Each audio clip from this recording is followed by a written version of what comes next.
The wind howled across the Montana plains, a white demon screaming through the pitch-black night of Christmas Eve. My Lin could barely feel her feet. The numbness had started in her toes an hour ago and had slowly crept up her legs, turning her movements into a clumsy, jarring shuffle. She had been fighting the cold fear and exhaustion for so long that her thoughts drifted like loose paper in a gale.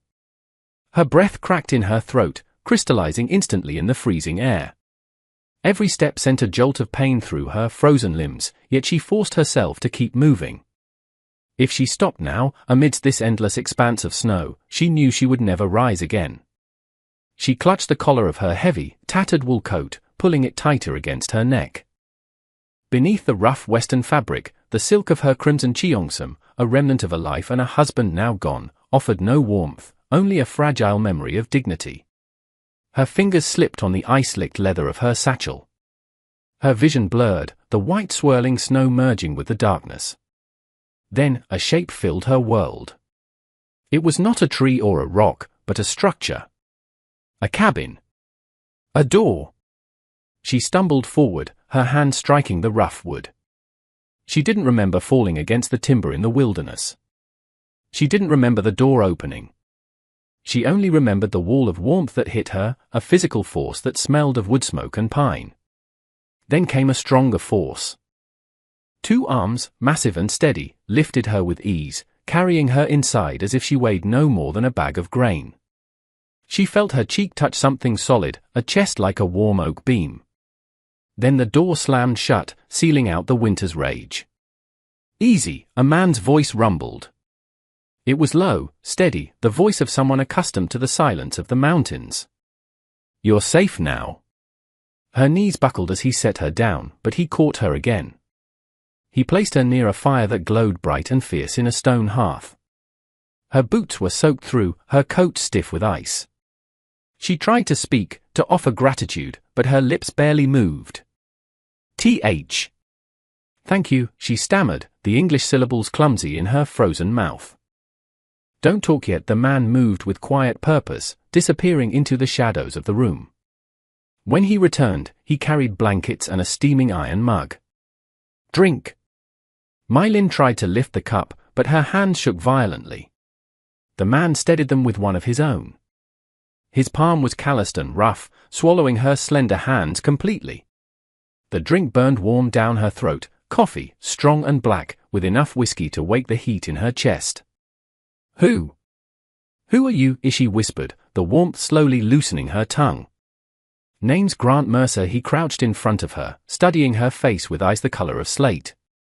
They were not unkind, nor were they soft, they were eyes that had seen long, hard winters and too much solitude. "You're a long way from anywhere." "Folks in Pine Ridge aren't expecting travelers in this weather." "I was trying to reach the town," she said, her voice gaining strength. "My wagon." The driver panicked when the storm began. He unhitched the horse and rode off. "I walked until I saw your light." "You're lucky you saw anything at all," Grant said, rising to check the window. Snow beat against the glass in thick, white bursts. "This one isn't letting up soon. It's Christmas Eve, and the sky is falling. We're looking at 3 days snowbound. Maybe more." 3 days. My Lin's heart clenched. She had worked too hard to secure a place in Pine Ridge, to leave behind the whispers and the tragic memories of the railroad camps where her husband had died. She needed to establish herself before her meager savings ran out. "I have to reach the town. I have a room reserved at the boarding house." "You're not going anywhere tonight." Grant's tone held no rudeness, only the unvarnished truth of the frontier. "The storm will take you if you try. Sit by the fire. Warm up." She wanted to argue, to insist on her independence, but the fire was seductive. She wrapped herself tighter in the blanket. As the feeling returned to her extremities, pain rolled through her hands and feet, a stinging reminder that she was alive. That alone felt like a miracle. As the warmth settled into her bones, she looked around the cabin. It was sturdy, large for a single man. There was handmade furniture, a swept wooden floor, and a shelf filled with books, Shakespeare, Emerson, weather journals, more literature than she had expected in such a remote homestead. "You live here alone?" she asked softly. "5 years," Grant replied, stoking the fire. "And there's no one nearby. Closest neighbor is 10 miles west." My Lin swallowed hard. A Chinese widow alone with a massive rancher she did not know. The thought was sharp and cold, cutting through the comfort of the fire. In the camps, being a woman alone was a dangerous thing. Grant read the fear in her face. "You'll be safe here," he said, his voice dropping an octave. "I give you my word." Something in his tone eased the knot in her chest. Still, her mind raced. Her reputation was already fragile. 3 days snowbound with a stranger could ruin her prospects in a new town. Grant seemed to consider something, then he stepped closer.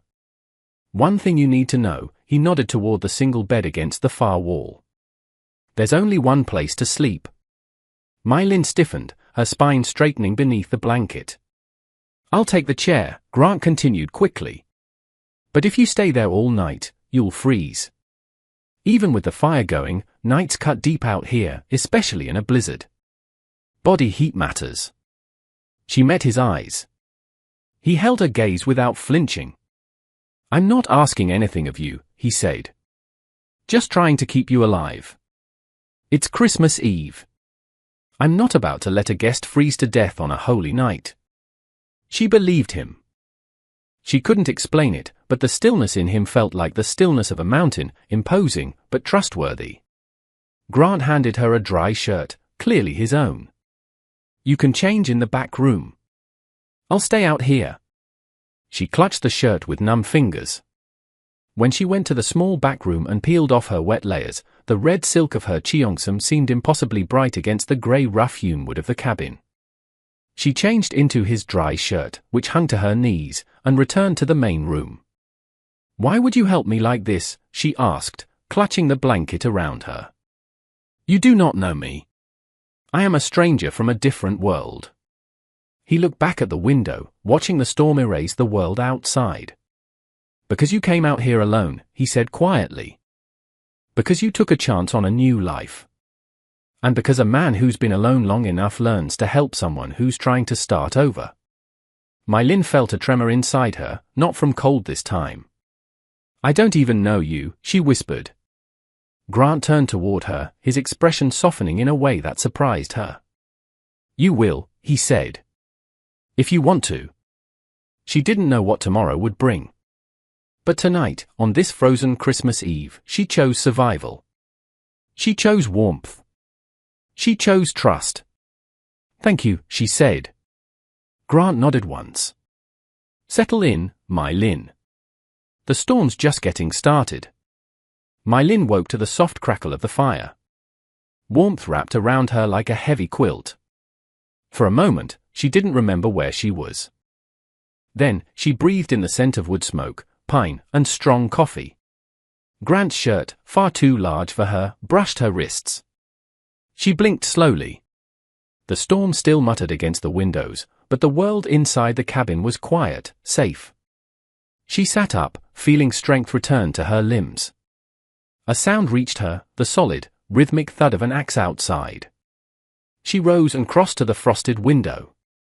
Grant stood in the swirling morning snow, splitting logs with easy, practiced movements. His breath rose in grey clouds. His wool shirt clung to his broad shoulders. Each swing of the axe landed clean, controlled, measured. The sight steadied her more than the fire had. She wrapped the blanket around herself and walked to the small table where her leather satchel waited. Her identification papers, her few pieces of jewelry, her sewing needles. She checked each item with care. They were damp but safe. "You're up," Grant's voice came from the doorway. My Lin startled slightly. He stepped inside, brushing snow from his hair. He carried an armful of logs that he stacked near the hearth. "You slept hard," he said. "Merry Christmas." "Merry Christmas," she replied, the words feeling strange on her tongue in this wilderness. "I was very tired." He poured coffee and set a mug in front of her. "Drink while it's hot." She wrapped both hands around it. The warmth settled through her palms. You made breakfast, she noted, looking at the table. A plate of biscuits sat there with a jar of berry preserves. Figured you'd need it, he shrugged. She spread a little jam on a biscuit, surprised by the sweetness. This is wonderful. Grant sat across from her, elbows resting lightly on his knees. He watched her eat without saying much. He didn't stare, he simply noticed. Tell me something, he said at last. Why would a woman travel all the way out here to Pine Ridge alone? It's a rough place. Hard winters, harder living. My Lin set down the biscuit, her heart tightening. I wanted a life that belonged to me, she said. My husband. He worked the rails. He was a good man, but the work was dangerous. When he passed, the company gave me nothing. The people in the settlements are only a widow who didn't belong. I heard Pine Ridge needed a seamstress, someone who could work with fine fabrics as well as canvas. I have skills. I decided to leave for good. Grant's jaw tightened. Took courage to start over. It took fear, she said honestly. Fear of fading away. Fear of becoming a ghost before I was dead. He looked at her for a long moment. Then he nodded. Still took courage. Silence settled between them, a warm, steady silence that didn't feel heavy. After breakfast, Grant checked the storm again. Not clearing yet. Another day at least. I should help, My Lin said. I can work. I do not want to sit idle. He tipped his head toward a basket near the hearth. Some mending in there. If you feel up to it. I'm useless with a needle. She picked up one of his shirts and laughed softly. You tear these often. Work's rough out here. As she stitched, her fingers moving with the fluid grace of a master seamstress, Grant sat by the fire repairing a leather harness. They shared small pieces of their lives. She spoke of her childhood, the scent of jasmine tea, and the long journey across the ocean. He spoke of the cabin he had built with his own hands and the years he'd spent alone on this land. At one point, he reached for his coffee and winced. You are hurt, My Lin said, her eyes sharp. Just a cracked rib. Old injury. How? War, he said shortly. Did you fight in many battles? More than I care to remember, his tone carried a finality that told her not to press further. After it ended, I came west. Needed quiet. Needed space. My Lin nodded. She understood. She, too, had come west seeking something she could not name. Later, Grant pulled out a harmonica.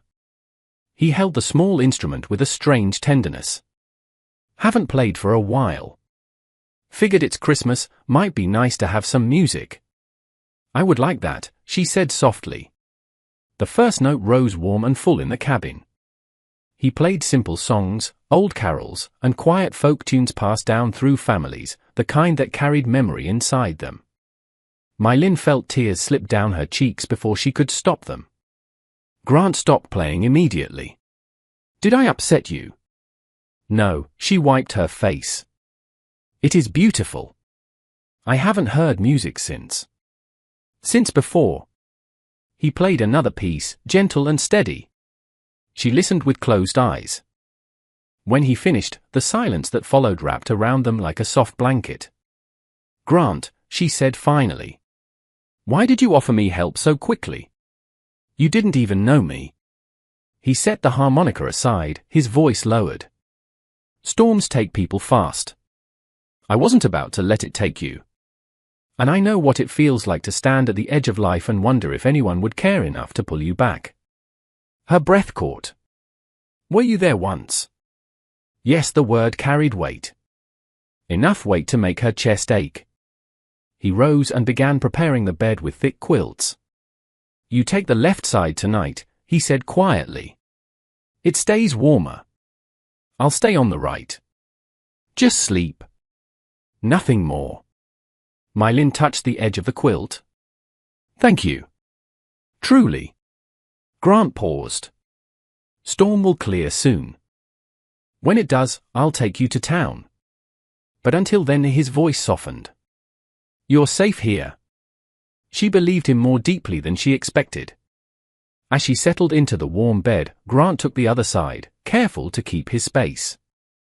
The storm still raged outside, but inside the cabin, it felt different now. Not just safe, something was beginning. Something she wasn't ready to name yet.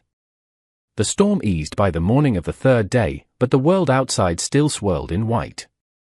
The wind no longer screamed, it whispered instead, as if tired from its long fight. My Lin woke slowly, her cheek warm against the heavy quilt. The other side of the bed was empty, but still faintly warm. Grant must have left only moments ago. She sat up, listening. A soft clatter came from the stove. The smell of coffee drifted through the cabin. For the first time in months, she felt rested. Grant turned as she stepped into the main room, the blanket wrapped around her shoulders. "Morning," he said. "Good morning." Her voice was quiet, almost shy. He handed her a mug of coffee. "Storm's breaking. Sun might come out later. We can ride to Pine Ridge today." Her heart tugged. Of course. That was the plan. Grant must have sensed the hesitation in her voice, but he didn't mention it. He simply said, "Eat first." It's a long ride. They shared a quiet breakfast. She kept catching him watching her in small moments, not staring, just noticing, memorizing. She felt the same pull in herself, though she didn't say it aloud. After packing her satchel and wrapping herself in her coat, hiding the vibrant silk of her cheongsam once more, My Lin followed Grant outside. The air was sharp and cold, but the storm had lost its bite. The world glittered with fresh snow. Grant saddled his horse, then brought out a gentle bay mare for her. "She's steady," he said. "Won't give you trouble." My Lin stroked the horse's neck. "She is beautiful." "Ready?" Grant asked. She nodded, though part of her wished she wasn't. They rode in silence for a while, the snow crunching softly under hooves. The sky opened wider as they traveled, revealing a land that looked almost new. White hills rolled like quiet waves.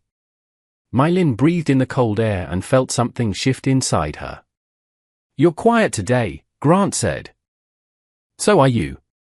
He smiled faintly. "Guess we're both thinking." "About what comes next?" she asked. Grant didn't answer right away. His voice came slow. "Something like that." They reached the ridge overlooking Pine Ridge. Smoke curled from chimneys. People moved between the wooden buildings. Life moved with simple purpose. My Lin's new life. Grant reined in his horse beside her. His breath fogged in the air. His voice softened. "Town's right there. I'll get you to the boarding house. Make sure they've got room." "Grant." He waited. My Lin struggled for words. She felt the pull of the town and the independence she had sought. But she also felt the pull of the man beside her, steady and strong. The man who had carried her through a blizzard on Christmas Eve. "I don't know how to thank you," she said. "You don't owe me a thing." "I feel like I do." Grant turned his horse slightly toward her. "My Lin, I didn't do any of this expecting something back. You were freezing alone. Anyone decent would have helped. But not everyone would have shared their home, their fire, their warmth." She looked at him for a long moment. "You brought something into that cabin," he said quietly. "Something I didn't realize was missing." Her chest tightened. "What was missing?" she whispered. He took a long breath. "Light." The word landed softly, carefully, like he was setting it in her hands. My Lin swallowed hard. The wind brushed her hair. Her heart felt too full. "Grant, I..."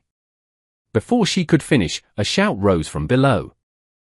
A group of men stood near the general store, looking up at the ridge. Grant straightened in the saddle.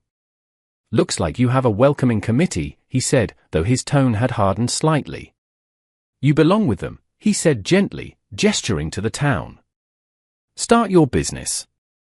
Build your life. And what about you? She whispered. I'll manage, he said with a small smile. But the smile didn't reach his eyes. They rode the last stretch slowly. When they reached the main street, Grant dismounted first and helped her down.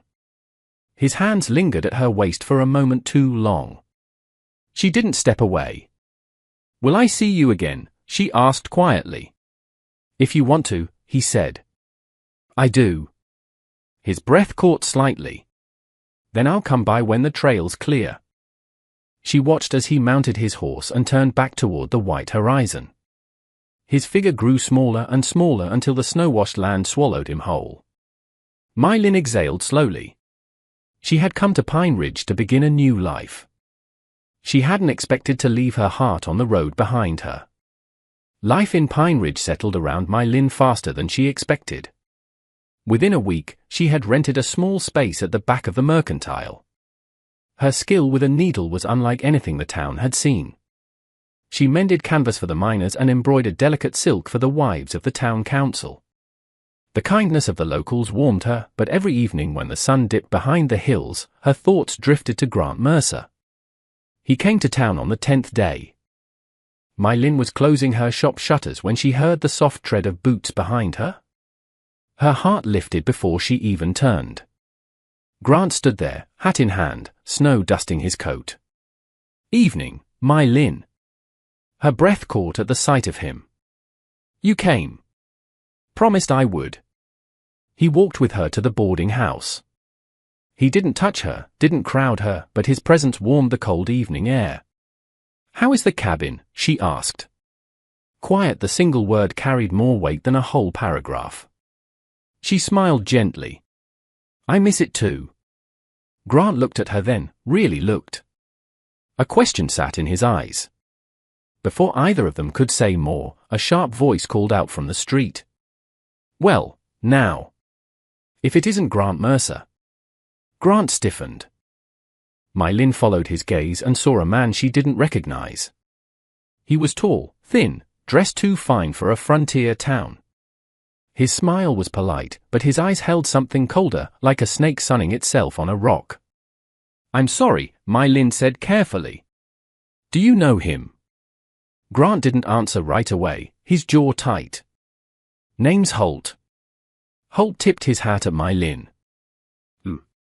I see the hermit has found himself some exotic company. My Lin forced a polite smile, though the slur stung. Welcome to Pine Ridge. Oh, I'm not staying. Just passing through. Holt's eyes slid back to Grant. Something sharp flickered there. But I always keep an eye out for old friends. We served together, didn't we, Grant? We're not friends, Grant said quietly. No, I suppose we're not, Holt chuckled softly. But paths cross anyway, don't they? My Lin sensed danger even without understanding the words. Holt gave Grant a slow, pointed glance before turning away. See you around, he said. Grant didn't move until Holt was gone. Grant, My Lin whispered. Who was he? He didn't look at her. Someone I used to know. Someone I hoped was long behind me. Her heartbeat quickened. She stepped closer. Tell me what you mean. Finally, he met her eyes. Not here. Come walk with me. They walked toward the quiet edge of town where lantern light softened the snow. Grant's voice came low, steady, as if each word cost him something. There's a part of my past I haven't told you. Not because I wanted to hide it, but because I didn't want to stain the life you're building. Years ago, after the war, I fell in with the wrong men. Men like Holt. We were hungry, angry. We thought taking what we wanted was a way to survive. I wasn't with them long, just long enough to make mistakes I've carried ever since. My Lin breathed in slowly. You are not that man anymore. No, he said quietly. But Holt still is. And men like him don't let go of old debts. Her pulse picked up. Are you in danger? Maybe. Maybe not. Grant looked toward the hills. But he's not in Pine Ridge by accident. He came looking. And if he came, others might too. A tremor passed through My Lin. Not fear of Grant, but fear for him. What do you want me to do? She asked. Just stay aware. And don't walk alone after dark. She nodded. All right. He hesitated. And My Lin. If anything happens, if trouble comes looking. She stepped closer, cutting him off.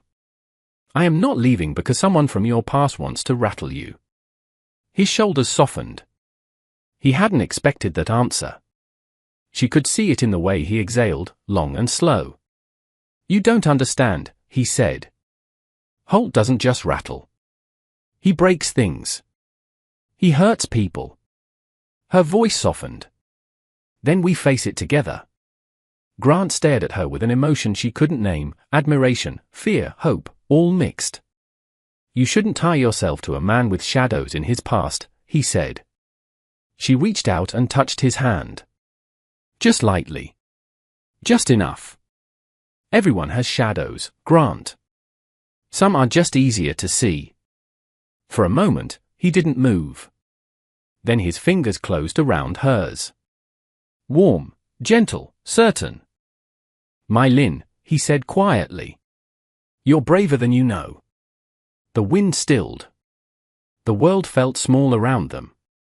Something shifted in Grant, something deep, something long locked away. He lifted her hand and held it against his chest, just above his heartbeat. A soft promise. A wordless vow. I won't let harm touch you, he said. Not while I breathe. She believed him with her whole heart. 2 days later, My Lin was measuring fabric in the mercantile when she noticed the dust on the horizon. Not storm dust. Riders. Moving fast. Her heart tightened. She stepped out onto the porch, gripping the railing. Other townsfolk stopped their work. The riders grew clearer. For men. One of them wore a dark coat and rode with relaxed confidence. Holt. Before My Lin could act, a deep voice sounded behind her. Get inside. She turned. Grant stood on the steps, jaw tight, shoulders squared, eyes cold. She hadn't even heard him ride in. He stepped in front of her without hesitation, placing himself between her and the approaching danger. You shouldn't be here, she whispered. Wasn't letting them reach you alone. Grant. No fear now, he murmured. I'm right here. The riders slowed to a halt in front of the store. Holt dismounted first. His smile was easy, but his eyes were sharp. Well, Mercer. Heard you'd gone respectable. New name for yourself. New lady. Grant didn't move. You don't belong in Pine Ridge. Holt shrugged. Just came to collect what's owed. There's nothing owed. Holt flicked his gaze to My Lin. Seems to me the pretty widow deserves to know the truth about the man she's keeping company with. Grant's voice dropped. Leave her out of this. Why? Holt asked. You didn't leave us out when you ran. Men paid the price for your sudden conscience. Grant stepped forward. I paid my price. I walked away from the gold we took. I left it all behind to build something honest. I won't let you bring that poison here. Holt's smile vanished. Then pay what you owe. With interest. No. Holt drew his gun. My Lin gasped. But before Holt could aim, the door of the mercantile opened. The shopkeeper stepped out with a shotgun. Then the blacksmith emerged from his forge across the street, a heavy hammer in hand. Then the sheriff, and half a dozen other men, the farmers, ranchers, men with calloused hands who didn't bluff. They didn't rush. They didn't shout. They simply stood steady, rooted, unshaken. This town stands with Grant, the blacksmith said. If you want him, you go through all of us. Holt scanned the silent line of men. He looked at Grant, who stood tall and unyielding. He looked at My Lin, who stood right beside him, refusing to cower. You won't win this, Grant said quietly. Not today. Holt's jaw clenched. For a long moment, no one breathed. Finally, he holstered his gun. "Last time I walk away," Holt said. "Next time, Mercer. Next time you answer alone." Grant didn't flinch. "There won't be a next time." Holt mounted his horse. His men followed. In moments they were riding hard, disappearing over the ridge. Silence filled the road.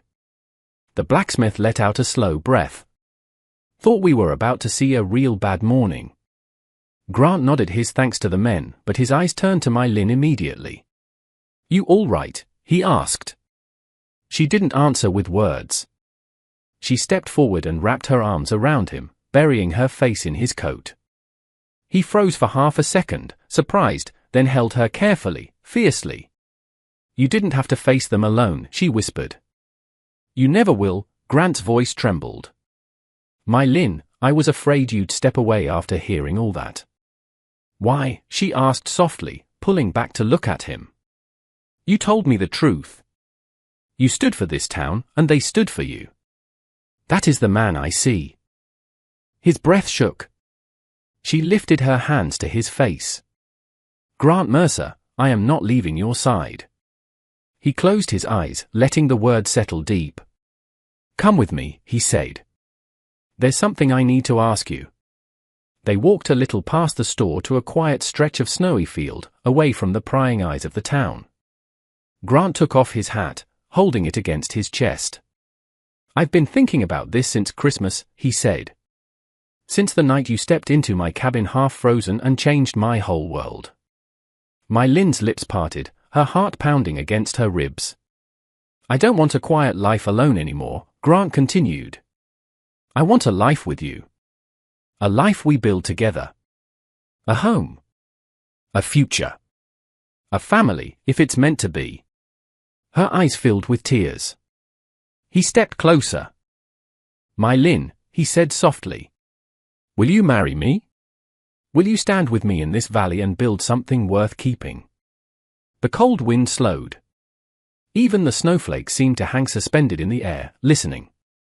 My Lin pressed her hand over his, feeling the steady beat of his heart beneath the wool. "Yes," she whispered. "Yes, Grant. I will." He exhaled sharply, almost stumbling forward as he gathered her into his arms. She laughed through her tears as he lifted her off the ground in a warm, fierce embrace. The townsfolk back at the mercantile watched from a distance, and a cheer went up. My Lin buried her face against Grant's chest, laughing, crying, holding on to the lone rancher she had chosen, the man who had chosen her first. The man who would choose her every day forward. Together, they walked back toward Pine Ridge, toward their new life, toward the home they would build hand in hand. And for the first time, My Lin felt the future open wide and bright before her, a future she wanted, a future she trusted, and a bold offer she would cherish for the rest of her days.